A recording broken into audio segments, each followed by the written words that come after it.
Ah, moi, j'ai toujours été vraiment bonne en basketball. C'est comme un talent inné. Oh, 21, je suis imbattable.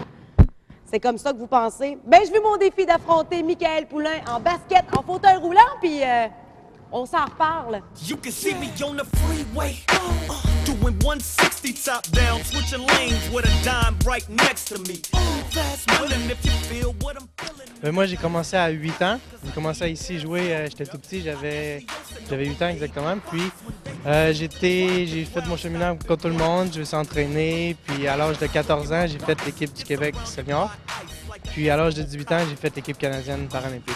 J'ai été champion du monde en 2006 à Amsterdam l'année passée. Pourquoi avoir le goût de commencer le basketball en fauteuil roulant au lieu d'un autre sport et la motivation que tu as eu aussi à commencer ce sport-là? Ben au début, comme mes deux frères, ils jouaient au hockey, puis mes parents ont souvent cherché un sport que moi je pouvais faire, puis de bouger beaucoup. J'étais un gars qui aimait ça bouger beaucoup, puis j'ai vu une annonce dans le journal quand j'étais petit. Puis là, j'ai commencé là, puis j'ai tout de suite la piqûre, puis ça n'a pas arrêté tout le temps. Que là, tu es assistant entraîneur pour les Mini Bulldogs, également avec ton frère. Ton frère, avez-vous toujours eu une collaboration ensemble? Oui, on a toujours, je suis 3 ans de plus vieux que lui, puis on s'est toujours suivis, on a toujours été compétitifs ensemble, on s'est toujours poussés, puis on a pas mal d'une bonne relation toujours.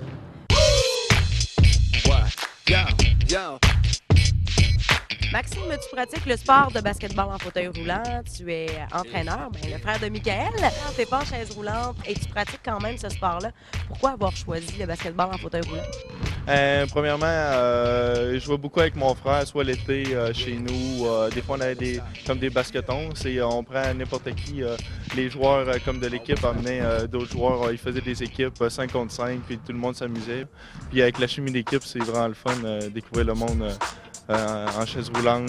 Je trouve ça quand même impressionnant ou valorisant même de voir ton frère à un si haut niveau, d'avoir gagné autant de compétitions, d'aussi bien performer dans son sport. Oui, c'est sûr que c'est le fun d'avoir un frère qui a été au championnat du monde, des compétitions comme ça, puis il revient des fois à l'aéroport avec sa médaille. Puis c'est sûr que c'est le fun de voir notre frère qui a eu un handicap puis qui est capable de surmonter ça puis tout faire ces compétitions-là. C'est sûr que c'est vraiment le fun pour lui puis pour nous aussi. Là. Donc c'est une fierté de famille? Oui, c'est sûr. Là. Oui. Ouais.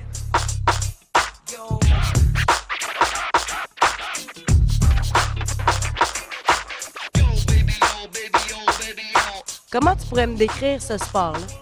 C'est beaucoup de technique. Au début, les gens, peut-être qu'ils connaissent pas trop, ils voient un fauteuil, mais quand on est vraiment sur le terrain, on voit les stratégies, on voit tous les contrôles de fauteuil. C'est pas évident au début, le monde sont impressionnés, puis c'est comprenable aussi, mais il y a pas mal de techniques, beaucoup de techniques de shooting, puis c'est vraiment spécial.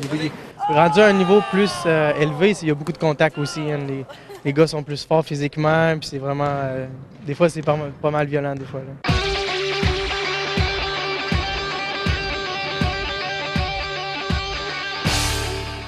Je pense que le secret, c'est jamais être satisfait de soi-même, parce que tu peux toujours t'améliorer dans n'importe quoi, que ce soit au hockey ou même à l'école, tu peux tester. Tu peux jamais être satisfait, mettons, de 70 Si tu sais que tu peux avoir 80, mais let's go, vas-y.